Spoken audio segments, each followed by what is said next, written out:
আসসালামু আলাইকুম। 2020-21 শিক্ষাবর্ষের একাদশ শ্রেণীর বিজ্ঞান শাখার প্রিয় শিক্ষার্থীবৃন্দ, ব্রাহ্মণবাড়িয়া কলেজের রসায়ন বিভাগের পক্ষ থেকে আজকের এই অনলাইন ক্লাসে তোমাদের সবাইকে স্বাগত জানাচ্ছি। আজকে তোমাদের সাথে আমি থাকবো, আমি আলাউদ্দিন আহমদ, প্রভাষক রসায়ন, ব্রাহ্মণবাড়িয়া সরকারি কলেজ, ব্রাহ্মণবাড়িয়া।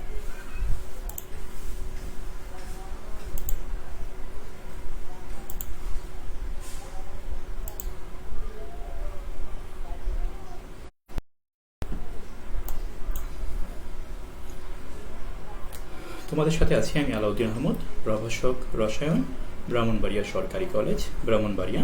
আজকের অনলাইন ক্লাসে পুনরায় তোমাদেরকে স্বাগত জানাচ্ছি। ক্লাস শুরু করার পূর্বেই তোমাদেরকে কিছু নির্দেশনা দিয়ে দিচ্ছি।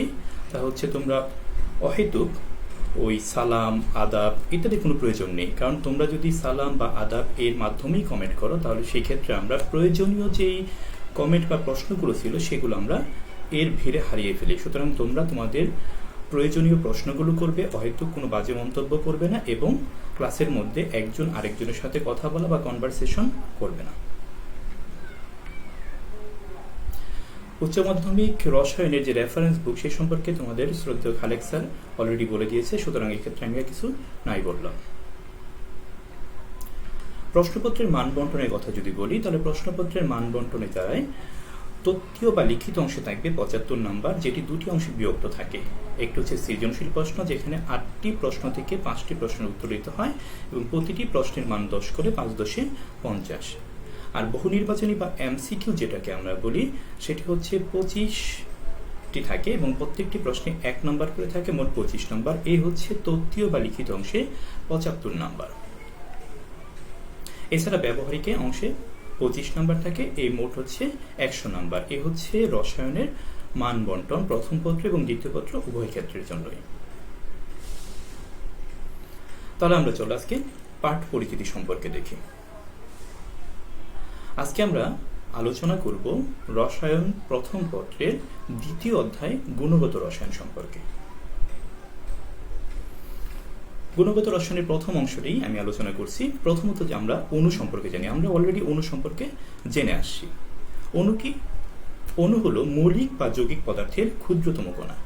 অণু স্বাধীনভাবে মুক্ত অবস্থায় থাকতে পারে। অণু সরাসরি রাসায়নিক বিক্রিয়ায় অংশগ্রহণ করে না। রাসায়নিক বিক্রিয়ায় যদি অণু অংশগ্রহণ করতে চায় তার অণুকে প্রথমে পরমাণুতে বিশ্লিষ্ট হতে হয়। অণুকে ভাঙলে একই বা ভিন্ন মৌলের পরমাণু পাওয়া যায়।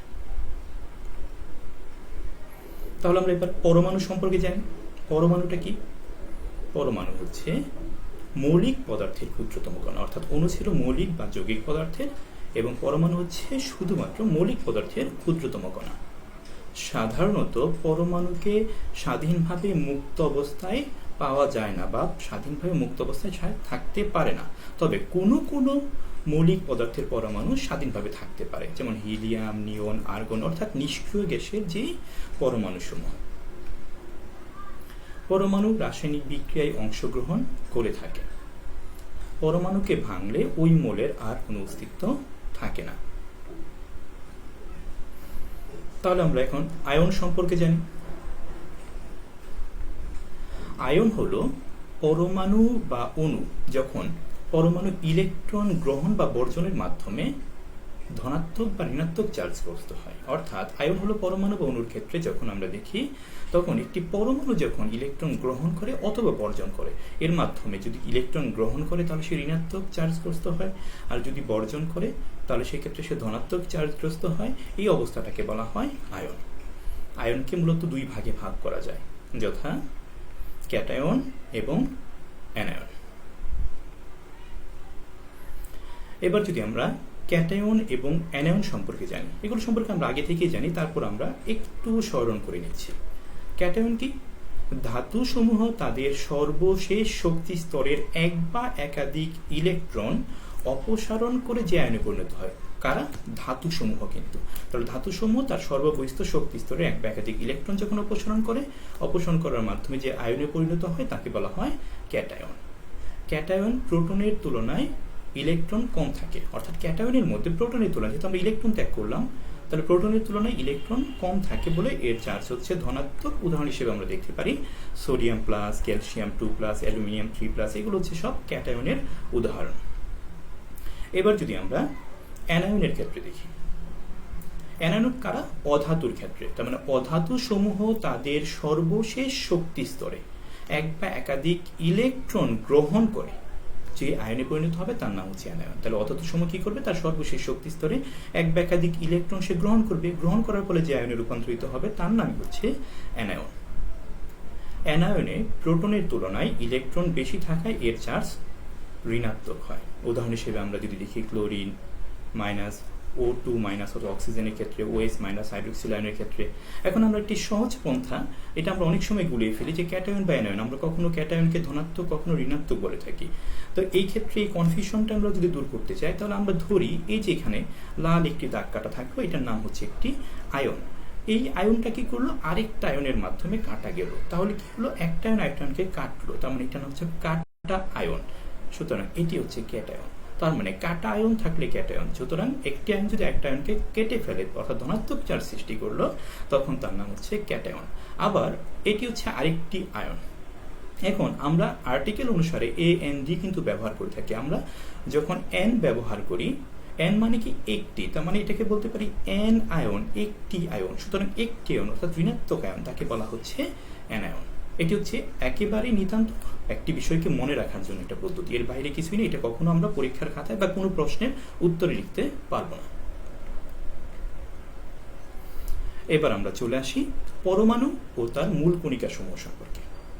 পরমাণু মৌলিক পদার্থের ক্ষুদ্রতম কণা, যার স্বাধীন অস্তিত্ব নেই কিন্তু ক্ষুদ্রতম একক হিসেবে রাসায়নিক বিক্রিয়ায় অংশ নিতে পারে, তাকেই বলা হয় পরমাণু। পরমাণুর বিভিন্ন রকমের মূল কণিকা থাকে। সেগুলো কি? যেসব অতি ক্ষুদ্র কণা দ্বারা পরমাণু গঠিত তাদেরকে বলা হয় মূল কণিকা।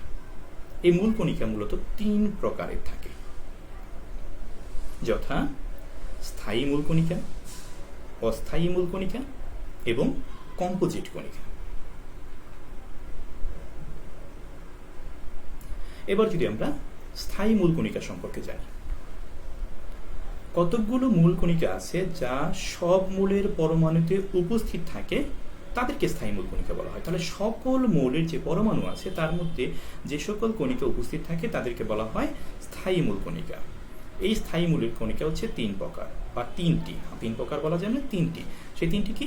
ইলেকট্রন, প্রোটন এবং নিউট্রন।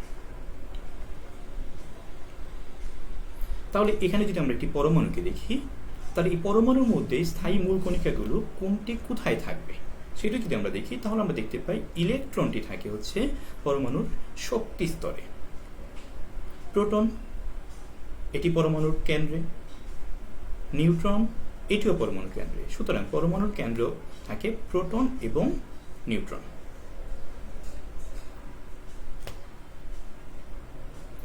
পরমাণু ও তার মূল কণিকা সমূহের ক্ষেত্রে যদি আমরা এখন অস্থায়ী মূল কণিকা দেখি, তাহলে সেগুলো কি? কতকগুলো মূল কণিকা আছে যা কোনো কোনো মৌলের পরমাণুতে খুবই অল্প সময়ের জন্য অস্থায়ীভাবে থাকে। এই যে অস্থায়ীভাবে থাকে বা সবগুলো পরমাণুতে পাওয়া যায় না, তাদেরকে বলি আমরা অস্থায়ী মূল কণিকা। এগুলোর সংখ্যা প্রায় 100-র মতো। উদাহরণ হিসেবে যদি আমরা দেখি, neutrino, anti neutrino, positron, meson, pion, muon, boson, graviton ইত্যাদি বিভিন্ন কণা আছে যেগুলো পরমাণুতে খুব অল্প সময়ের জন্য থাকে। এই কারণে এদেরকে বলা হয় অস্থায়ী মূল কণিকা। এবার যদি আমরা কম্পোজিট কণিকা সম্পর্কে দেখি, স্থায়ী ও অস্থায়ী মূল কণিকা ব্যতীত আরো এক ধরনের ভারী কণিকা পাওয়া যায়, এদেরকে বলা হয় কম্পোজিট কণিকা। তার মানে কোন একটা পরমাণুতে স্থায়ী কণিকা থাকে যেটাকে আমরা বলি ইলেকট্রন, প্রোটন এবং নিউট্রন। এছাড়া অস্থায়ীভাবে কিছু কণিকা থাকে যেটাকে আমরা বলি অস্থায়ী মূল কণিকা। এর বাহিরেও কিছু ভারী কণিকা পাওয়া যায়, এদেরকে বলা হয় কম্পোজিট কণিকা। উদাহরণ হিসেবে আমরা ডিউটেরন কণাকে বলতে পারি, আলফা কণাকে বলতে পারি। তাহলে আলফা কণা এবং ডিউটেরন কণা হচ্ছে কম্পোজিট কণিকার উদাহরণ। এখন আমরা এক নজরে ইলেকট্রন, প্রোটন এবং নিউট্রনের সামগ্রিক বিষয়গুলোকে দেখি। প্রতীক হচ্ছে প্রোটনের ক্ষেত্রে পি, আপেক্ষিক ভর 1। এখন যদি আমরা বলি আপেক্ষিক আদান কত, তাহলে আদানটা হচ্ছে +1। প্রকৃত ভর কত? 1.6 into 10 to the power minus 24 গ্রাম, তার মানে খুবই অল্প, খুবই অল্প। প্রকৃত আদান কত? 1.60 into 10 to the power minus 19 coulomb. এবার যদি আমরা নিউটনের ক্ষেত্রে দেখি, তার প্রতীক হচ্ছে n। নিউটনের আপেক্ষিক ভর কত যদি বলি, তাহলে সেটা হচ্ছে কি 1। আপেক্ষিক আদান কত? 0, অর্থাৎ এর কোনো আদান নেই। প্রকৃত ভর কত? 1.675 into 10 to the power minus 24 গ্রাম, এবং প্রকৃত আদান কত? আদান 0। এবার ইলেকট্রনের ক্ষেত্রে দেখি, ইলেকট্রনের প্রতীক হচ্ছে E। আপেক্ষিক ভর হচ্ছে 1/1840, অর্থাৎ 1কে যখন 1840 দ্বারা ভাগ করব, যে পরিমাণটা পাওয়া যাবে সেটি হচ্ছে ইলেকট্রনের আপেক্ষিক ভর, মানে খুবই অল্প। আপেক্ষিক আদান -1। প্রকৃত ভর যদি বলি 9.11 into 10 to the power minus 28 গ্রাম, এবং প্রকৃত আদানের কথা যদি বলি সেটা হচ্ছে -1.60 into 10 to the power minus 19 coulomb. তাহলে এক নজরে আমরা প্রোটন, ইলেকট্রন এবং নিউট্রনকে দেখতে পাচ্ছি। সুতরাং এটিকে যদি আমরা আরেকটু ভালোভাবে দেখি, তাহলে এক্ষেত্রে পাচ্ছি তো পুরো তথ্যটি এখানে অবস্থান অনুসারে ইলেকট্রন থাকে নিউক্লিয়াসের কক্ষপথে, প্রোটন এবং নিউট্রন থাকে নিউক্লিয়াসে। ইলেকট্রনের আবিষ্কারক যে থমসন, প্রোটনের আবিষ্কারক গোল্ডস্টাইন এবং নিউট্রনের আবিষ্কারক চ্যাডউইক।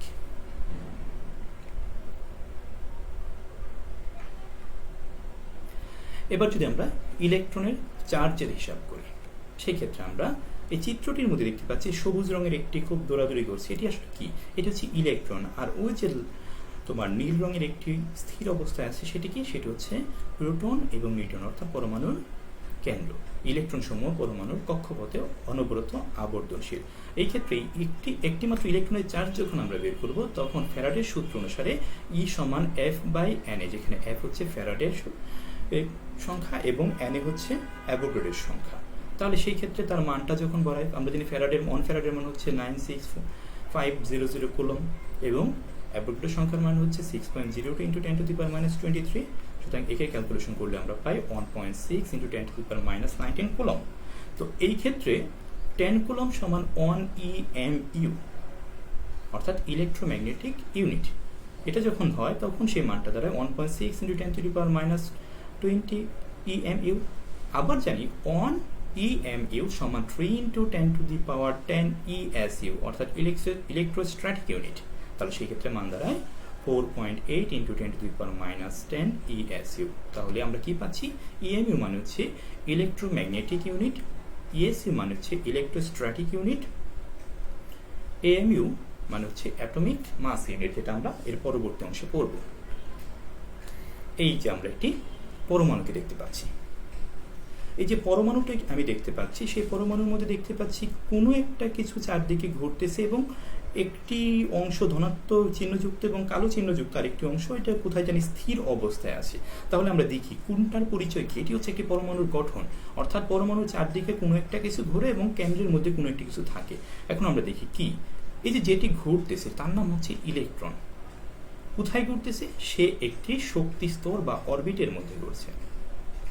এর মধ্যে আমরা দেখতে পাচ্ছি কেন্দ্রে কালো একটি অংশ আছে। আসলে এটা কালো অংশ না, এটা হচ্ছে আমার একটা সিমেট্রিক, একটা বোঝানোর জন্য একটা কালো দিয়ে আমি বোঝাচ্ছি। সেটা হচ্ছে কি? নিউট্রন, অর্থাৎ কেন্দ্রের মধ্যে নিউট্রন থাকে। এই যে পুরো যে অংশটি আছে একটি বৃত্তাকার, যেটার মধ্যে কালো অংশ আছে এবং প্লাস চিহ্নযুক্ত একটি আছে, তার নাম হচ্ছে নিউক্লিয়াস। তার মানে প্লাস চিহ্নটা হচ্ছে প্রোটন। তার মানে আমরা বলতে পারি প্রোটন এবং নিউট্রন পরমাণুর কেন্দ্রে অবস্থান করে, এবং ইলেকট্রন একটা নির্দিষ্ট শক্তি স্তর বরাবর সবসময় ঘুরতে থাকে। এখন যদি আমরা শক্তি স্তরকে অরবিট বলি, আরেকটি কথা আমরা জানবো অরবিটাল। অরবিট কি? অরবিট হচ্ছে তাহলে শক্তি স্তর, আর শক্তি স্তরে ঠিক যেখানে ইলেকট্রনটি থাকতে পারে তাকে বলা হচ্ছে অরবিটাল। তাহলে অরবিট এবং অরবিটালের মধ্যে পার্থক্য হচ্ছে, অরবিট হচ্ছে একটি শক্তি স্তর, আর সেই শক্তি স্তরের যে সম্ভাব্য অঞ্চলে ইলেকট্রন থাকতে পারে তার নাম হচ্ছে অরবিটাল।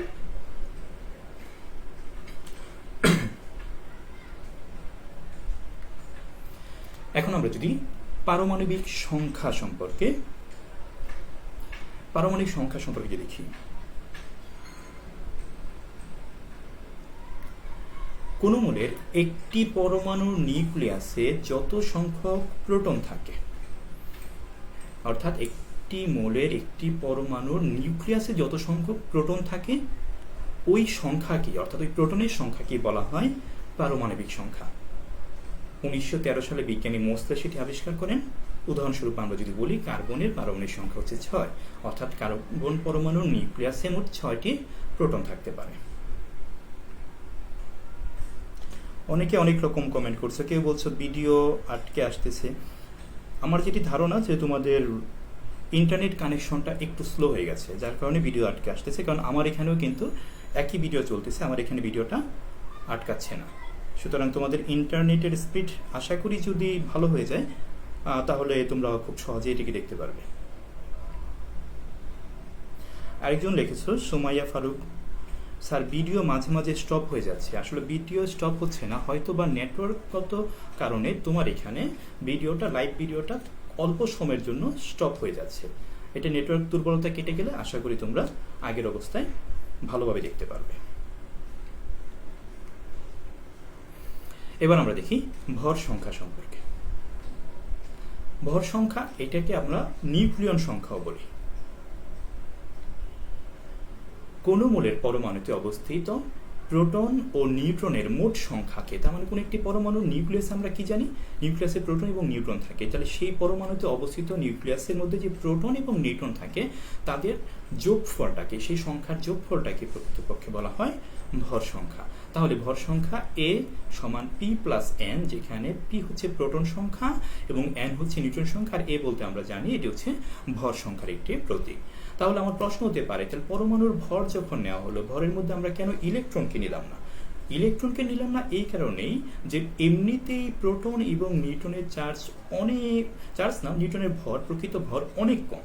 সেই ক্ষেত্রে ইলেকট্রনেরটা খুবই কম, এতটাই নগণ্য যেটাকে গণনা করার না করার মধ্যে খুব বেশি পার্থক্য থাকে না। এই কারণে ভর সংখ্যা হিসেবে প্রোটন এবং নিউট্রনের মোট সংখ্যাকে নেওয়া হয়, কিন্তু ইলেকট্রনের সংখ্যাকে নেওয়া হয় না। আমরা এখানে একটি প্রতীক দেখতে পাচ্ছি, যেখানে এক্স, এ, জেড, এম, প্লাস, মাইনাস ইত্যাদি ইত্যাদি অনেক কিছু দেওয়া আছে। তাহলে সেটি কোনটি কি? এই যে এখানে দেখো এক্স দেখতে পাচ্ছি, এক্সটি আসলে কি? এই এক্স বলতে বোঝাবে মৌলের প্রতীক, তার মানে এক্স এর মধ্যে যেটি লেখা থাকবে সেটি হচ্ছে কি মৌলের প্রতীক। তাহলে আমরা এই যে এখানে এ দেখতে পাচ্ছি, অর্থাৎ এক্স এর বাম দিকের উপরের কোণায়, সেটি কি? এটি হচ্ছে নিউক্লিয়ন বা ভর সংখ্যা। আর এই যে নিচের অংশে আমরা জেড দেখতে পাচ্ছি, এটি হচ্ছে প্রোটন বা পারমাণবিক সংখ্যা।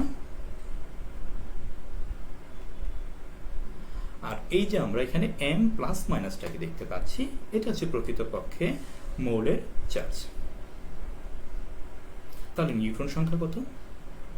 আমরা জানি প্রোটন সংখ্যা এবং ভর সংখ্যার যোগফলটা হচ্ছে, প্রোটন সংখ্যা এবং নিউট্রন সংখ্যার যোগফলটাই হচ্ছে ভর সংখ্যা।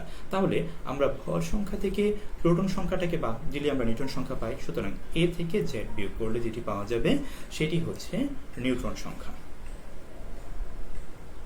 তাহলে এখানে কে যুক্ত, কে মানে কি? পটাশিয়াম।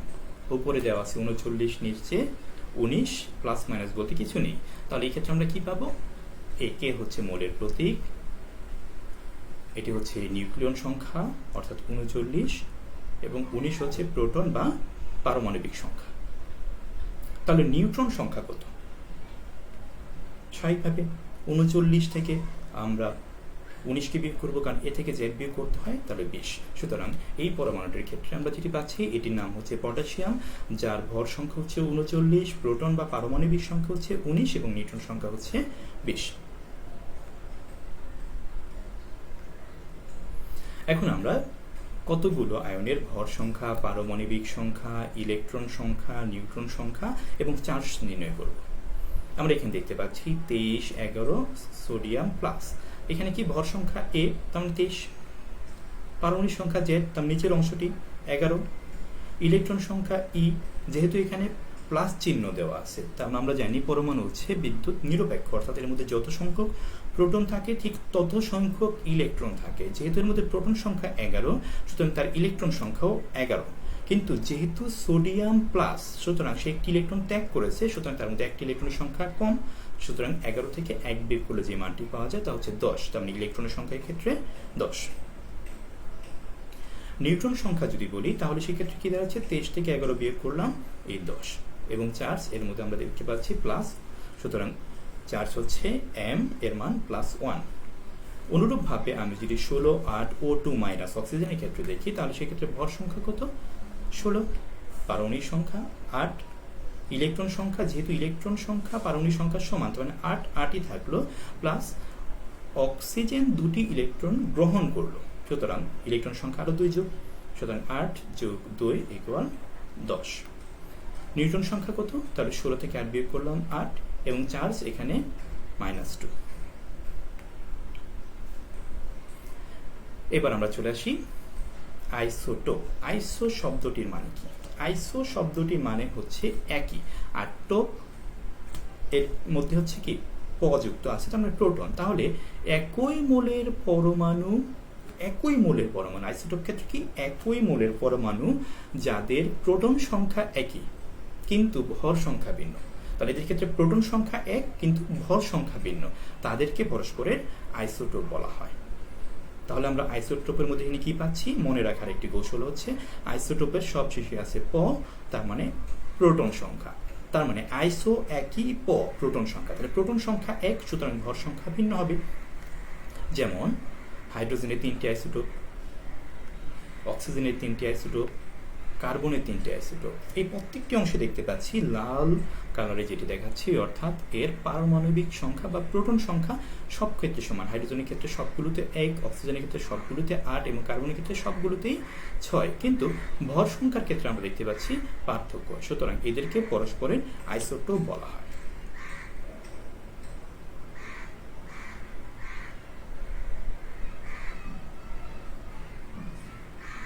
একজন প্রশ্ন করেছে, অভিষেক পাল, 23 থেকে 11 বিয়োগ করলে 10 কিভাবে? 23 থেকে যখন 11 বিয়োগ করা হবে তখন ফলাফলটা হবে 12। যেসব পরমাণুর ভর সংখ্যা একই কিন্তু প্রোটন সংখ্যা ভিন্ন, তাদেরকে পরস্পরের আইসোবার বলে। তাহলে আইসোবার, ভার শব্দটার সাথে ভর শব্দটার কি মিল আছে? তার মানে ভর সংখ্যা, তার মানে আইসো একই ভর সংখ্যা, অর্থাৎ ভর সংখ্যা একই থাকবে, তার মানে প্রোটন সংখ্যা যখন ভিন্ন থাকবে তখন তাদেরকে পরস্পরের আইসোবার বলে। যেমন আমি যদি এখানে জিঙ্কের ক্ষেত্রে দেখি, জিঙ্ক এর পারমাণবিক সংখ্যা 30, ভর সংখ্যা 64। কপারের ক্ষেত্রে যখন দেখলাম এই পারমাণবিক সংখ্যা 29, ভর সংখ্যা 64, তার মানে ভর সংখ্যা সমান কিন্তু এই ক্ষেত্রে আমরা দেখতে পাচ্ছি তার প্রোটন বা পারমাণবিক সংখ্যা ভিন্ন। যেহেতু পারমাণবিক সংখ্যা ভিন্ন, ভর সংখ্যা সমান, এই কারণে তাদেরকে বলা হয় পরস্পরের আইসোবার। আমি যদি কার্বনের ক্ষেত্রে দেখি, এক্ষেত্রে দেখতে পাই কার্বন 6, 14, নাইট্রোজেন 7, 14, সুতরাং কার্বনের পারমাণবিক ভর এবং কার্বনের ভর সংখ্যা এবং নাইট্রোজেনের ভর সংখ্যা একই, কিন্তু তাদের পারমাণবিক সংখ্যার মধ্যে ভিন্নতা আছে, সুতরাং তাদেরকে বলা হয় পরস্পরের আইসোবার। একইভাবে মার্কারি এবং লেড পরস্পরের আইসোবার। এবার হচ্ছে আইসোটোন। যেসব পরমাণুর নিউট্রন সংখ্যা সমান কিন্তু প্রোটন সংখ্যা ও ভর সংখ্যা ভিন্ন, তাদেরকে পরস্পরের আইসোটোন বলা হয়। তাহলে এই ক্ষেত্রে আমরা দেখতে পাচ্ছি n আইসোনো নিউট্রন, তার মানে নিউট্রন সংখ্যা যদি সমান হয়, তাহলে নিউট্রন সংখ্যা বলতে আমরা কি জানি? নিউট্রন সংখ্যা মানে হচ্ছে ভর সংখ্যা এবং প্রোটন সংখ্যার মধ্যে যে পার্থক্য থাকে সেটিকে বলা হয় নিউট্রন সংখ্যা। তার মানে নিউট্রন সংখ্যা একই থাকা মানে ভর সংখ্যা এবং প্রোটন সংখ্যা দুইটাই ভিন্ন হবে, তখন তাদেরকে বলা হবে পরস্পরের আইসোটোন। যেমন আমরা উদাহরণ হিসেবে যদি দেখি, সিলিকন, ফসফরাস এবং সালফার, এদের ক্ষেত্রে কি পাই? এদের ক্ষেত্রে পাই নিউট্রন সংখ্যা a-z সমান 16, অর্থাৎ 30 থেকে 14 বিয়োগ করলে, 31 থেকে 15 বিয়োগ করলে এবং 32 থেকে 16 বিয়োগ করলে আমরা ফলাফল পাই 16। যেহেতু এই 3টি পরমাণুর ক্ষেত্রে নিউট্রন সংখ্যা সমান এবং 3টি পরমাণুর মধ্যে প্রোটন সংখ্যা এবং ভর সংখ্যার ভিন্নতা আছে, সুতরাং তাদেরকে আমরা বলতে পারি পরস্পরের আইসোটোন। একইভাবে সোডিয়ামের এবং ম্যাগনেসিয়াম যে পরমাণুটি দেওয়া আছে সেটি পরস্পরের আইসোটোন। এর মধ্যে নিউট্রন সংখ্যা হচ্ছে কি a-z 12, এবং কার্বন নাইট্রোজেনের ক্ষেত্রে যদি দেখি এর মধ্যে আমরা পাই 12। সুতরাং কার্বন এবং নাইট্রোজেনের ক্ষেত্রে 13 থেকে 6 বিয়োগ করলে হয় 7, এবং একইভাবে আমরা যখন 14 থেকে 7 বিয়োগ করব তখন হবে 7, সুতরাং তাদের নিউট্রন সংখ্যা 7, সুতরাং এরও পরস্পরের আইসোটোন। এবার দেখি আমরা আইসোমার। যেসব পরমাণুর পারমাণবিক সংখ্যা এবং ভর সংখ্যা সমান কিন্তু এদের অভ্যন্তরীণ গঠন এবং তেজস্ক্রিয় ধর্মের বৈসাদৃশ্য রয়েছে তাদেরকে আইসোমার বলা হয়। যেমন আমরা এখানে ব্রোমিনের ক্ষেত্রে দেখতে পাচ্ছি দুটি একই রকমের গঠন, কিন্তু তাদের মধ্যে অভ্যন্তরীণ গঠন এবং তেজস্ক্রিয় ধর্মের মধ্যে কিছু পার্থক্য বিদ্যমান। এই কারণে এই ব্রোমিন 8235-এর যে পরমাণুটি আছে এই পরমাণুগুলো পরস্পরের আইসোমার। এবার আমরা দেখি আইসো ইলেকট্রনিক কি। আইসো ইলেকট্রনিক দুটি ভিন্ন মৌল বা আয়নের ইলেকট্রন সংখ্যা সমান হলে তাদেরকে বলা হয় পরস্পরের আইসো ইলেকট্রনিক। অর্থাৎ এই ক্ষেত্রে কি ইলেকট্রনের সংখ্যা, দেখো আমি যদি অক্সিজেন 2 ফ্লোরিন মাইনাস, নিয়ন, সোডিয়াম প্লাস এবং ম্যাগনেসিয়াম 2+ এদের ক্ষেত্রে দেখি, তাহলে অক্সিজেন 2- এর ক্ষেত্রে আমরা কি পাই? অক্সিজেন 2- এর ক্ষেত্রে আমরা যেটি পাচ্ছি, অক্সিজেন এর মধ্যে ইলেকট্রন সংখ্যা হচ্ছে 1s2 2s2 2p6।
নেটওয়ার্কগত সমস্যা হচ্ছে।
আমরা মনে হয় পুনরায় আবার নেটওয়ার্ক সংযোগ স্থাপন করতে সক্ষম হয়েছি। আমরা আইসোইলেকট্রনিকটাকে আবার আলোচনার মধ্যে নিয়ে আসলাম। অক্সিজেনের ক্ষেত্রে আমরা দেখতে পাই তার ইলেকট্রন সংখ্যা যা, ফ্লোরিনের ক্ষেত্রে আমরা ইলেকট্রন সংখ্যা তাই পাচ্ছি, নিয়নের ক্ষেত্রে ইলেকট্রন সংখ্যা আমরা তাই পাচ্ছি, সোডিয়ামের ক্ষেত্রে ইলেকট্রন সংখ্যা আমরা তাই পাচ্ছি, এবং ম্যাগনেসিয়ামের ক্ষেত্রে আমরা ইলেকট্রন সংখ্যা একই পাচ্ছি। যেহেতু O2 মাইনাস, F মাইনাস, নিয়ন, সোডিয়াম প্লাস এবং ম্যাগনেসিয়াম 2 প্লাস এই সকল ক্ষেত্রে ইলেকট্রন সংখ্যা সমান, সুতরাং আমরা এদেরকে পরস্পরকে বলতে পারি আইসো ইলেকট্রনিক। এখন আমরা চলে যাই পারমাণবিক ভর এককে। একটি কার্বন 12 অর্থাৎ ভর সংখ্যা 12 বিশিষ্ট কার্বন পরমাণুর ভরের 1/12, তাহলে কত হচ্ছে? কার্বনের 1 গ্রাম কিন্তু হয়ে যাচ্ছে। অংশকে পারমাণবিক ভর বা 1 AMU বলে। তাহলে কি 1 AMU মানে হচ্ছে 1/12 ইন্টু একটি কার্বন 12 এর ভর। তাহলে সেই ক্ষেত্রে পরমাণুর প্রকৃত ভরটি কি পাচ্ছি? কার্বন 12 এর ভর হচ্ছে 12, আর সেই ক্ষেত্রে 1/12 দ্বারা তাকে গুণ করা হচ্ছে। আর আমরা জানি যে কোনো কিছুর 1 মোলের মধ্যে 6.023 ইন্টু 10 টু দি পাওয়ার 23 সংখ্যক অণু বিদ্যমান বা পরমাণু বিদ্যমান বা আয়ন বিদ্যমান থাকে। সুতরাং একটি পরমাণু যখন নেওয়া হবে তখন সেই ক্ষেত্রে আমরা এটাকে 6.023 ইন্টু 10 টু দি পাওয়ার 23 দ্বারা যখন ভাগ করব তখন এই মানটি পাবো। এটি হচ্ছে 1 AMU, অর্থাৎ একটি কার্বন পরমাণুর প্রকৃত ভর।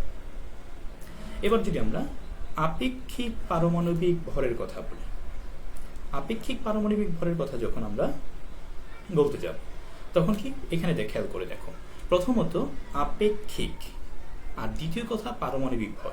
তার মানে পারমাণবিক ভরকে যখন আপেক্ষিক শব্দ অর্থে তুলনা, তুলনামূলক যে পারমাণবিক ভরটি তৈরি হবে তাকে বলা হয় আপেক্ষিক পারমাণবিক ভর। কোনো একটি মোলের পরমাণুর প্রকৃত ভরকে, কোনো একটি মোলের পরমাণুর প্রকৃত ভরকে প্রমাণ হিসেবে ধরে তার সাপেক্ষে অন্য মোলের একটি পরমাণু কত গুণ ভারী, এটি বের করা কি বলা হয় আপেক্ষিক পারমাণবিক ভর। তাহলে সেটি আগে করা হতো হাইড্রোজেনের স্কেল অনুসারে, যখন হাইড্রোজেনকে আমরা ধরতাম 1 গ্রাম এবং এর উপর ভিত্তি করে অন্য একটি কত গুণ ভারী বা হালকা। কিন্তু বর্তমানে কার্বন স্কেল অনুসারে কার্বন 12 এর 1/12 অংশকে ধরা হয়, অর্থাৎ কার্বন 12কে যখন 12 দ্বারা ভাগ দিব তাহলে কি কার্বনের 1 গ্রামের ক্ষেত্রে সেটি আসে। তার মানে 1 গ্রাম কার্বন পরমাণুর তুলনায় অন্য একটি কত গুণ ভারী, সেটি হচ্ছে তার আপেক্ষিক পারমাণবিক ভর। তাহলে মোলের আপেক্ষিক পারমাণবিক ভর হচ্ছে মোলের একটি পরমাণুর ভর বা হচ্ছে একটি কার্বন 12 পরমাণুর ভর গুণন 1/12। তার মানে একটি কার্বন 12 পরমাণুর ভর কত? 12 গুণন যখন 1/12 দেব তখন 12 কাটা যাওয়া মানে কি একটি কার্বনের একটি পরমাণুর যে ভর। তাহলে সেই ক্ষেত্রে মোলের একটি পরমাণুর ভরকে যখন আমরা একটি পরমাণুর ভরকে আমরা কি করছি, একটি কার্বন 12 পরমাণুর ভর গুণন 12 মানে হচ্ছে পারমাণবিক ভর একক। কিছুক্ষণ আগে আমরা সেটা বের করলাম। তাহলে মোলের একটি পরমাণুর ভর কি দাঁড়াচ্ছে? কোনো মোলের আপেক্ষিক পারমাণবিক ভর আর গুণনের মাধ্যমে গুণন পারমাণবিক ভর একক AMU, অর্থাৎ মোলের আপেক্ষিক পারমাণবিক ভর গুণন 1.66 ইন্টু 10 টু দি পাওয়ার -24 গ্রাম। তাহলে আমরা যদি পারমাণবিক ভর এবং আপেক্ষিক পারমাণবিক ভর এই দুটির মধ্যে চিন্তা করি, তাহলে পারমাণবিক ভর হচ্ছে একটি পরমাণুর ভর, আর আপেক্ষিক পারমাণবিক ভর হচ্ছে কার্বন 12 এর 1/12, অর্থাৎ কার্বনের 1 গ্রামের তুলনায় অন্য একটি পরমাণু কত গুণ বড়, সেটিকে বোঝানো হয় আপেক্ষিক পারমাণবিক ভর আকারে। মনে করি একটি মোলে 3টি আইসোটোপ আছে যাদের পারমাণবিক ভর যথাক্রমে M1, M2, M3 এবং তাদের আপেক্ষিক প্রাচুর্য হচ্ছে A, B এবং C। তাহলে সেক্ষেত্রে গড় আপেক্ষিক পারমাণবিক ভর হবে কি A গুণন M1 প্লাস B গুণন M2 প্লাস C গুণন M3 বাই 100। তাহলে আমরা দেখি এখানে আমরা ক্লোরিনের 2টি আইসোটোপ পাচ্ছি, এর মধ্যে একটি হচ্ছে 75.53%, আরেকটি হচ্ছে 24.47%। সুতরাং তাদের ক্ষেত্রে যদি আমরা বের করতে চাই সেই একই পন্থার মাধ্যমে ওই সূত্রকে ব্যবহার করে পাচ্ছি 35.4894। এবার আমরা চলে যাই অন্যতম গুরুত্বপূর্ণ একটি অংশে, তা হচ্ছে রাদারফোর্ডের আলফা কণা বিচ্ছুরণ পরীক্ষা। বিভিন্ন গবেষণার মাধ্যমে 1911 সালে বিজ্ঞানী রাদারফোর্ড পাতলা স্বর্ণপাত পরীক্ষার মাধ্যমে নিউক্লিয়াস আবিষ্কার করেন। সেই ক্ষেত্রে উনি একটি ধারণা কি নিয়ে আসেন, তার নাম হচ্ছে আলফা কণা। সেটি কি? প্রকৃতপক্ষে হিলিয়াম যে নিউক্লিয়াস, হিলিয়াম পরমাণু থেকে 2টি ইলেকট্রন যদি সরিয়ে নেওয়া হয়, তাহলে 2টি ইলেকট্রন সরিয়ে নেওয়ার ফলে কি হবে? দ্বি ধনাত্মক হিলিয়াম পরমাণু তৈরি হবে। তাহলে দ্বি ধনাত্মক হিলিয়াম যে আয়নটি তৈরি হলো সেটির নাম হচ্ছে আলফা কণা। তাহলে একটি হিলিয়াম থেকে আমরা 2টি ইলেকট্রন অপসারণ করলাম। সেই ক্ষেত্রে কি হয়? তেজস্ক্রিয় মূল থেকে আলফা কণা দ্রুত গতিতে নির্গত হয়। সাধারণত মনে রাখতে হবে তেজস্ক্রিয় মূল থেকেই আলফা কণা নির্গত হয়। যেমন রেডিয়াম পরমাণু থেকে আলফা কণা 1.5 × 10⁷ মিটার পার সেকেন্ড বেগে নির্গত হয়। তাহলে আমরা কি পাচ্ছি? আলফা কণা হচ্ছে হিলিয়াম নিউক্লিয়াস থেকে 2টি ইলেকট্রনকে যখন আমি অপসারণ করলাম, তখন দ্বি ধনাত্মক যে হিলিয়াম আয়নটি তৈরি হলো তার নামই হচ্ছে প্রকৃতপক্ষে আলফা কণা।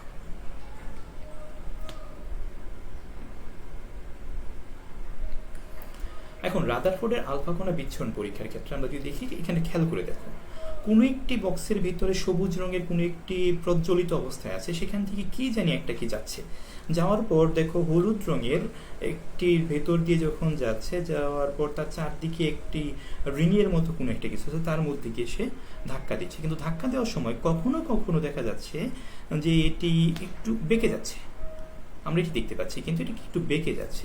তাহলে এই ক্ষেত্রে আসলে কি? এই ক্ষেত্রে এই যে বক্সটি আছে, অর্থাৎ বিজ্ঞানী রাদারফোর্ড আলফা কণার উৎস হিসেবে লেড বক্সে তেজস্ক্রিয় মৌল রেডিয়াম ব্যবহার করেন। তার মানে এই বক্সটি হচ্ছে লেড বক্স, এবং এর মধ্যে আমরা ওই যে প্রজ্বলিত অংশটি পাচ্ছি তার নাম হচ্ছে রেডিয়াম, এটাকে ব্যবহার করেন। এই ক্ষেত্রে তিনি বায়ুশূন্য নলের মধ্যে 0.0004 সেন্টিমিটার পুরুত্বের পাতলা স্বর্ণপাত, অর্থাৎ ওই যে হলুদ রঙের একটি দেখতে পাচ্ছ তার নাম হচ্ছে সে পাতলা স্বর্ণপাত, এর মধ্যে দিয়ে তীব্র গতিসম্পন্ন আলফা কণা, তার মানে ওই যে সবুজ রঙের কিছু একটা যাচ্ছে তার ভেতর দিয়ে, তার নাম হচ্ছে সেই আলফা কণা, এটি নিক্ষেপ করেন। এবং তার পিছনে দেখো রিংয়ের মতো যে অংশটি দেখতে পাচ্ছি স্বর্ণপাতের পিছনে, তার নাম হচ্ছে জিঙ্ক সালফাইডের প্রলেপযুক্ত একটি গোলাকার পর্দা। তার মানে একটি গোলাকার পর্দা যার মধ্যে জিঙ্ক সালফাইড থাকে। এই পর্দার উপর আলফা কণা আঘাত করলে প্রাপ্ত বিন্দুটি আলোকিত হয়। দেখো এর মধ্যে যেখানে আঘাত করছে সেখানেই কিন্তু সেটা আলোকিত হচ্ছে। আমরা যদি আরেকবার ভালোভাবে খেয়াল করি, দেখো আলোকিত হচ্ছে। তার মানে আমরা এটিকে পুনরায় একটু বড় করে দেখার চেষ্টা করি। দেখো রেডিয়াম যেটি আছে সেটা হচ্ছে লেড বক্সের ভিতর থেকে তেজস্ক্রিয় কণা অর্থাৎ আলফা কণা নিঃসরণ করলো, সেটি জিঙ্ক সালফাইড পর্দার ভিতর দিয়ে যখন যাচ্ছে তখন মাঝে মধ্যে একটু বেঁকেও যাচ্ছে কিন্তু দেখা যাচ্ছে, এবং যে পর্দাটার মধ্যে সে আঘাত করছে সেটা একটু আলোকিত করছে। যদি এই অবস্থা হয় তাহলে এখান থেকে কি পর্যবেক্ষণ আসলো? পর্যবেক্ষণ আসলো রাদারফোর্ড পাতলা স্বর্ণপাতের উপর যখন আলফা কণা নিক্ষেপ করেন তখন লক্ষ্য করে দেখেন অধিকাংশ অর্থাৎ প্রায় 99% আলফা কণা সরাসরি স্বর্ণপাত ভেদ করে চলে যায়, এবং জিঙ্ক সালফার যে পর্দাটা আছে তার মধ্যে আঘাত করে সেখানে আলোকিত করে। কিছু সংখ্যক আলফা কণা সামান্য পরিমাণ এদিকে সেদিকে বেঁকে যায়, অল্প সংখ্যক কিন্তু এদিক সেদিক বেঁকে যায়, এবং খুব কম সংখ্যক কণা অর্থাৎ প্রায় 20,000 কণার মধ্যে একটি যেটি ধাক্কাকে সোজা ফেরত আসে। তাহলে কোনো একটি অংশের সাথে ধাক্কা খায়, ধাক্কা খাওয়ার পর সেটি সোজা ফেরত চলে আসে। তাহলে সেই ক্ষেত্রে উনি যে সিদ্ধান্তগুলো দেন সেই সিদ্ধান্তগুলো হচ্ছে পরমাণুর কেন্দ্রস্থলে ক্ষুদ্র পরিসর, নিউক্লিয়াসের অধিকাংশ স্থানই ফাঁকা, তাই অধিকাংশ আলফা কণা স্বর্ণপাত ভেদ করে চলে যায়। যেহেতু অধিকাংশ জায়গায় ফাঁকা, তার মানে অধিকাংশ আলফা কণা কি ভেদ করে চলে যাচ্ছে। যেহেতু খুব কম সংখ্যক আলফা কণা বিপরীত দিকে ফিরে আসে, এতে প্রমাণিত হয় যে ওই আলফা কণা সোজাসুজি এর অপেক্ষা বহুগুণ ভারী কোনো কিছুর সঙ্গে সংঘর্ষে পতিত হয় অথবা তা দ্বারা বিকশিত হয়, অর্থাৎ পরমাণুর কেন্দ্রে সমগ্র ভর অতি ক্ষুদ্র একটি স্থান দখল করে আছে। যেহেতু আলফা কণাসমূহ ধনাত্মক চার্জযুক্ত এবং এই ক্ষেত্রে বিকশিত হচ্ছে, আমরা জানি সমধর্মী চার্জ পরস্পরকে আকর্ষণ করে এবং বিপরীত ধর্মী চার্জ পরস্পরকে বিকর্ষণ করে। যেহেতু এই ক্ষেত্রে বিকশিত হচ্ছে এবং আলফা কণা ধনাত্মক চার্জযুক্ত, সুতরাং আমরা বলতেই পারি পরমাণুর কেন্দ্র সেটি ধনাত্মক চার্জযুক্ত। এই পরমাণুর কেন্দ্রটির নাম দেওয়া হলো নিউক্লিয়াস, সুতরাং আমরা বলতেই পারি নিউক্লিয়াস হচ্ছে ধনাত্মক চার্জযুক্ত। এবং নিউক্লিয়াসের আয়তন সমগ্র পরমাণুর যে আয়তন তার তুলনায় খুবই কম, অর্থাৎ একটি পরমাণুর ব্যাস যখন 10⁻⁸ সেন্টিমিটার, সেক্ষেত্রে নিউক্লিয়াস হচ্ছে 10⁻⁻13 সেন্টিমিটার, অর্থাৎ একটি পরমাণু নিউক্লিয়াসের তুলনায় প্রায় 1,00,000 গুণ, একটি পরমাণু একটি নিউক্লিয়াস যখন নিলাম সেই নিউক্লিয়াসের তুলনায় প্রায় 1,00,000 গুণ বড়, তাহলে বিশাল বড় কিন্তু। এই ক্ষেত্রে আমরা এখন দেখি রাদারফোর্ডের তাহলে পরমাণুর গঠন সম্পর্কিত যে মডেলটি দিল তার উপর ভিত্তি করে সেটি কি খেয়াল করে দেখো। একটি হলুদ রঙের কিছু একটা ঘুরছে, এটা হচ্ছে একটি ইলেকট্রন ঘুরছে, এবং এটি দেখতে পাচ্ছি কেন্দ্রমুখী বল, কেন্দ্র বিমুখী বল কি, ঠিক আছে, আমরা যাবতীয় বিষয়গুলো একবার দেখি। পরমাণুর কেন্দ্রস্থলে ধনাত্মক চার্জ বিশিষ্ট একটি ভারী বস্তু বিদ্যমান। পরমাণুর কেন্দ্রস্থলে একটি ধনাত্মক চার্জ বিশিষ্ট একটি ভারী বস্তু বিদ্যমান। এই ভারী বস্তুকে পরমাণুর কেন্দ্র বা নিউক্লিয়াস বলে। তাহলে ওই যে দেখো আমরা যে এখানে লাল রঙের এবং নীল রঙের দুটি অংশ দেখছি বড় হয়ে আসতেছে, এটি হচ্ছে পরমাণুর কেন্দ্র বা নিউক্লিয়াস। পরমাণুর মোট আয়তনের তুলনায় নিউক্লিয়াসের আয়তন অতি নগণ্য, এটা খুব কম হয়। নিউক্লিয়াসে পরমাণুর সমস্ত ধনাত্মক চার্জ ও প্রায় সমস্ত ভর কেন্দ্রীভূত থাকে।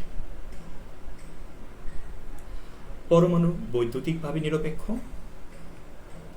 অতএব নিউক্লিয়াসের ধনাত্মক চার্জ সংখ্যা সমান সংখ্যক ঋণাত্মক চার্জযুক্ত ইলেকট্রন নিউক্লিয়াসকে পরিবেষ্টন করে থাকে। তার মানে পরমাণুর কেন্দ্রে যত সংখ্যক প্রোটন থাকবে ঠিক তত সংখ্যক ইলেকট্রন থাকবে।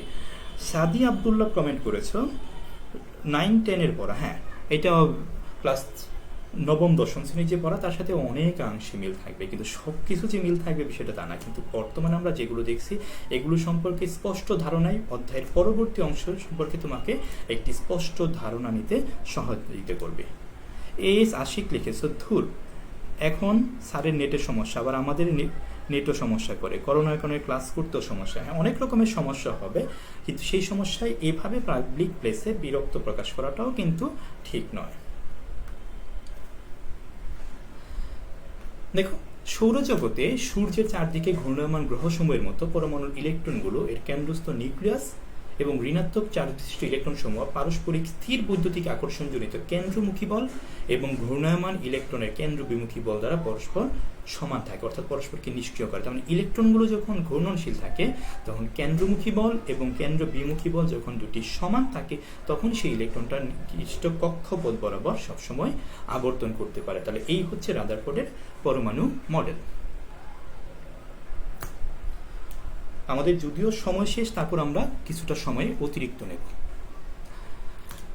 রাদারফোর্ডের পরমাণু মডেলের সীমাবদ্ধতার মধ্যে যখন পাই সৌরমণ্ডলের গ্রহসমূহ সামগ্রিকভাবে চার্জবিহীন অথচ ইলেকট্রন সমূহ ঋণাত্মক চার্জযুক্ত। তাহলে যেহেতু রাদারফোর্ড বললো সৌরমণ্ডলের গ্রহসমূহের মতো এই মডেলটি, কিন্তু দেখা গেল সৌরমণ্ডলের গ্রহসমূহ হচ্ছে সামগ্রিকভাবে চার্জবিহীন কিন্তু ইলেকট্রন সমূহ তো চার্জযুক্ত, সুতরাং এই তুলনাটা সঠিক নয়। রাদারফোর্ডের পরমাণু মডেলে ঘূর্ণনরত ইলেকট্রনের কক্ষপথের আকার এবং আকৃতি সম্পর্কে কোনো ধারণা দেওয়া হয়নি, বলা হয়েছে সেটি ঘূর্ণনরত, কিন্তু ঘূর্ণনরত যে ইলেকট্রনের কক্ষপথটি সেটি কোন আকারের বা কি আকৃতির সেই সম্পর্কে কোনো কিছু বলা হয়নি। যেসব পরমাণুতে বহু সংখ্যক ইলেকট্রন আছে সেক্ষেত্রে ইলেকট্রনগুলো কিভাবে নিউক্লিয়াসকে পরিভ্রমণ করে সে সম্পর্কে কোনো ধারণা দেওয়া হয়নি। পরমাণুর বর্ণালী সৃষ্টি সম্পর্কে কোনো ধারণা দেওয়া রাদারফোর্ডের পরমাণু মডেলে হয়নি। রাদারফোর্ডের পরমাণু মডেল সাধারণ বলবিদ্যার উপর প্রতিষ্ঠিত, কারণ আমরা জানি বর্তমানে কোয়ান্টাম বলবিদ্যা অধিক জনপ্রিয়তা পেয়েছে, কিন্তু রাদারফোর্ডের পরমাণু মডেল সাধারণ বলবিদ্যার উপরই প্রতিষ্ঠিত। তাহলে আমরা এই ক্ষেত্রে দেখো এই হচ্ছে আমাদের রাদারফোর্ডের পরমাণু মডেল অনুসারে একটি ইলেকট্রন একটি নির্দিষ্ট কক্ষপথ বরাবর সব সময় কিন্তু ঘূর্ণনরত, কিন্তু ম্যাক্সওয়েলের তড়িৎচুম্বকীয় তত্ত্ব অনুসারে কোনো চার্জযুক্ত কণা বৃত্তাকার পথে ঘুরতে থাকলে তা ক্রমাগতভাবে শক্তি বিকিরণ করবে এবং এর আবর্তন চক্র ধীরে ধীরে কমতে থাকবে। শক্তি বিকিরণ করা মানে উচ্চ শক্তি স্তর থেকে সে নিম্ন শক্তি স্তরের দিকে আসবে। সুতরাং এক্ষেত্রে ঋণাত্মক চার্জযুক্ত ইলেকট্রন সমূহ ক্রমশ শক্তি বিকিরণ করতে করতে একসময় নিউক্লিয়াসে প্রবেশ করবে। অর্থাৎ রাদারফোর্ডের পরমাণু মডেল সম্পূর্ণভাবে একটি অস্থায়ী অবস্থা। তাহলে সেটি কিরকম দেখো, এই যে ইলেকট্রন ঘুরতেছে ঘুরতেছে এবং পরমাণুর কেন্দ্রে পতিত হলো, আবারও দেখি ইলেকট্রনটি ঘূর্ণনরত এবং পরমাণুর কেন্দ্রে পতিত হলো। অর্থাৎ ইলেকট্রন এবং প্রোটন যখন কেন্দ্রে চলে আসবে তখন সেইটির আর কোনো অস্তিত্ব থাকবে না, সেই পরমাণুটি বিস্ফোরিত হবে। সুতরাং আমরা বলতেই পারি এটি রাদারফোর্ডের পরমাণু মডেলের অন্যতম একটি সীমাবদ্ধতার জায়গা। এবার আমরা দেখি বোরের পরমাণু মডেল। নিলস বোর 1913 সালে পরমাণু একটি মডেল প্রদান করেন। বোরের মডেলের উপর ভিত্তি করে যখন আমরা বলি তখন প্রকৃতপক্ষে তিনটি স্বীকার্য পাওয়া যায়। একটি হচ্ছে শক্তি স্তরের ধারণা, আরেকটি হচ্ছে ইলেকট্রনের কৌণিক ভরবেগের ধারণা, এবং তৃতীয়টি হচ্ছে শক্তির শোষণ বা বিকিরণ এবং বর্ণালী সৃষ্টি সংক্রান্ত ধারণা। তাহলে আমরা দেখি শক্তি স্তরের ধারণাটি আসলে কি। নিউক্লিয়াসকে কেন্দ্র করে কয়েকটি নির্দিষ্ট শক্তির বৃত্তাকার কক্ষপথে ইলেকট্রন সমূহ নিউক্লিয়াসের চারদিকে আবর্তন করে। অর্থাৎ নিউক্লিয়াসকে কেন্দ্র করে নির্দিষ্ট শক্তির বৃত্তাকার পথ, তার মানে এখানে নির্দিষ্ট শক্তি থাকবে এবং বৃত্তাকার কক্ষপথের মধ্যে ইলেকট্রন সমূহ আবর্তন করবে। কক্ষপথ সমূহকে পরমাণুর স্থির কক্ষপথ বলা হয়, শক্তি স্তর বলা হয়, শেল বলা হয়, আবার একে অরবিটও বলা হয়। এই ক্ষেত্রে এই যে কক্ষপথ বা অরবিট তাকে এন দ্বারা প্রকাশ করা হয় এবং এন এর মান 1, 2, 3, 4 ইত্যাদি হতে পারে। যেখানে এন এর মান 1 হলে কে শেল বা প্রথম কক্ষপথ, 2 হলে এল শেল বা দ্বিতীয় কক্ষপথ, 3 হলে এম শেল বা তৃতীয় কক্ষপথ, 4 হলে এন শেল বা চতুর্থ কক্ষপথ। এভাবে ক্রমাগত কক্ষপথ চেঞ্জ হচ্ছে। এবার যদি আমরা ইলেকট্রনিক কৌণিক ভরবেগের ধারণা দেখি তাহলে সেটি কিরকম পাই। স্থির কক্ষপথ সমূহে আবর্তনরত ইলেকট্রনের কৌণিক ভরবেগ h/2π এর অখণ্ড বা পূর্ণ সংখ্যার গুণিতক। তার মানে বলা হলো স্থির কক্ষপথ সমূহে আবর্তনরত ইলেকট্রনের যে কৌণিক ভরবেগটি থাকবে তাকে যদি আমরা h/2π দ্বারা গুণ করি তাহলে তার গুণিতক হবে সেটি, এবং সেই কৌণিক ভরবেগ কি mvr। আমরা ফিজিক্সের সূত্র অনুসারে জানি কি mvr সেটা হচ্ছে কি কৌণিক ভরবেগ। এটা সমান কি হবে h/2π এর গুণিতক, তার মানে n এর গুণিতক। আমি এখানে n দিয়ে দিলাম। এখন n এর মান কি হতে পারে 1, 2, 3, কারণ বলাই আছে অখণ্ড বা পূর্ণ সংখ্যা। অর্থাৎ যে ক্ষেত্রে আমরা পাই m হচ্ছে ইলেকট্রনের ভর, v হচ্ছে ইলেকট্রনের সরলরৈখিক বেগ, r হচ্ছে কক্ষপথের ব্যাসার্ধ, vr হচ্ছে ইলেকট্রনের কৌণিক বেগ, mv হচ্ছে ইলেকট্রনের রৈখিক বেগ, তাহলে mvr হচ্ছে কি ইলেকট্রনের কৌণিক ভরবেগ। এবার শক্তির শোষণ বা বিকিরণ এবং বর্ণালী সৃষ্টি সংক্রান্ত ধারণা সহ যখন একটি ইলেকট্রন একটি শক্তি স্তর বা কক্ষপথ থেকে অন্য একটি শক্তি স্তর বা কক্ষপথে লাফিয়ে চলে তখন ওই ইলেকট্রন দ্বারা নির্দিষ্ট পরিমাণ শক্তি শোষিত বা বিকিরিত হয়। অর্থাৎ পরমাণু যখন একটি নিম্ন শক্তি স্তরে থাকে সেখান থেকে লাফ দিয়ে যখন উচ্চ শক্তি স্তরে যাবে তখন সে শক্তি শোষণ করে, আবার উচ্চ শক্তি স্তর থেকে যখন নিম্ন শক্তি স্তরে আসে তখন সে শক্তি বিকিরণ করে। তাহলে কি যখন উচ্চ শক্তি স্তর থেকে নিম্ন শক্তি স্তরে লাফিয়ে চলে ইলেকট্রনটি তখন শক্তির বিকিরণ হয়, আবার যখন নিম্ন শক্তি স্তর থেকে উচ্চ শক্তি স্তরে লাফিয়ে চলে তখন শক্তির শোষণ হয়। এই ক্ষেত্রে যদি প্রথম কক্ষপথ ইলেকট্রন শক্তি E1 তার মানে নিম্ন শক্তি স্তরে E1 এবং দ্বিতীয় শক্তি স্তরে ইলেকট্রনের শক্তি যদি E2 হয় তাহলে সেই ক্ষেত্রে শোষিত বা বিকিরিত শক্তি ডেলি হবে E2 - E1, যেটা হচ্ছে h নিউ এর সমান, অর্থাৎ প্লাঙ্কের ধ্রুবকের প্লাঙ্কের যে সূত্র তার উপর ভিত্তি করে সেটি h নিউ এর সমান। ঠিক আছে, আমরা এখানে দেখি একটি ইলেকট্রন শক্তি শোষণ করলো, লাফ দিয়ে চলে গেল, আবার নিচে আসলো, বিকিরণ করলো। তাহলে এই ক্ষেত্রে 1, 2, 3, 4 ইত্যাদি আমি পাচ্ছি। আবার খেয়াল করে এই শক্তি শোষণ করলো, চলে গেল, আবার এই যখন চলে আসলো তখন বিকিরণ করলো। তার মানে ইলেকট্রন যখন নিম্ন শক্তি স্তর থেকে উচ্চ শক্তি স্তরে যায় তখন সে শক্তি শোষণ করে, এবং উচ্চ শক্তি স্তর থেকে যখন নিম্ন শক্তি স্তরে আসে তখন সে শক্তির বিকিরণ করে। এবার আমরা দেখি বোরের পরমাণু মডেলের সীমাবদ্ধতা। হাইড্রোজেন এবং হাইড্রোজেন সদৃশ এক ইলেকট্রন বিশিষ্ট আয়ন অর্থাৎ হিলিয়াম প্লাস, লিথিয়াম 2+, অর্থাৎ একটি ইলেকট্রন বিশিষ্ট যখন আয়ন। কারণ হাইড্রোজেনের ক্ষেত্রে আমরা জানি একটি ইলেকট্রন, হিলিয়ামের ক্ষেত্রে দুটি ইলেকট্রন, কিন্তু হিলিয়াম প্লাস মানে কি তার মধ্যে একটি ইলেকট্রন চলে গেল, একটি ইলেকট্রন হয়ে গেল। লিথিয়ামের ক্ষেত্রে আমরা জানি 3টি ইলেকট্রন আছে, কিন্তু লিথিয়াম 2+ মানে কি সেখান থেকে 2টি ইলেকট্রন চলে যাওয়ার মাধ্যমে একটি ইলেকট্রন হলো। তার মানে একটি ইলেকট্রন বিশিষ্ট অর্থাৎ হাইড্রোজেন অথবা হাইড্রোজেন সদৃশ একটি ইলেকট্রন বিশিষ্ট যে আয়ন আছে তাদের বর্ণালী ব্যাখ্যা করতে পারলেও একাধিক ইলেকট্রন বিশিষ্ট পরমাণুর বর্ণালী ব্যাখ্যা করতে পারে না। এই সম্পর্কে বিস্তারিত আমরা পরবর্তী ক্লাসগুলোতে আরো জানব। ইলেকট্রন এক শক্তি স্তর থেকে অন্য শক্তি স্তরে গেলে বোর পরমাণুর যে মতবাদ আছে সেই মতবাদ অনুসারে বর্ণালীতে একটি করে রেখা সৃষ্টি হওয়ার কথা। অর্থাৎ একটি ইলেকট্রন যখন এক শক্তি স্তর থেকে অন্য শক্তি স্তরে লাফ দিয়ে যাবে তখন একটি মাত্র রেখা তৈরি করার কথা, কিন্তু হাইড্রোজেন ও অন্যান্য পরমাণু সমূহের আয়নের বর্ণালী যখন খুব সূক্ষ্ম যন্ত্র দ্বারা পরীক্ষণ করা হয় তখন দেখা যায় সেখানে একটি না প্রতিটি রেখার স্থানে কয়েকটি করে রেখা পাওয়া যাচ্ছে। তাহলে অন্য যে রেখাগুলো আছে তার কোনো ব্যাখ্যা বোরের পরমাণু মডেল দিতে পারেনি। বোরের মডেলে নির্দিষ্ট একই সময়ে কক্ষপথে ইলেকট্রনের অবস্থান ও গতিবেগ সুনির্দিষ্ট করা হয়েছে, যা হাইজেন্সবার্গের অনিশ্চয়তা নীতি মতে অসম্ভব। তাহলে এখানে প্রশ্ন হচ্ছে হাইজেন্সবার্গের অনিশ্চয়তা নীতি কি?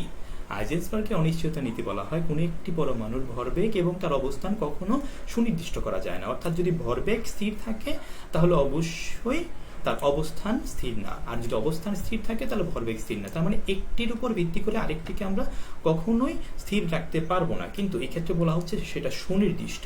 অর্থাৎ হাইজেন্সবার্গের যে অনিশ্চয়তা নীতি সেটি মতে এটি অসম্ভব। হাইজেন্সবার্গের অনিশ্চয়তা নীতি আমরা পরবর্তী ক্লাস সময়ে আরো বিস্তারিত জানব। পরমাণুর ত্রিমাত্রিক কাঠামো সম্পর্কে কোনো ধারণা বোরের পরমাণু মডেলে পাওয়া যায় না।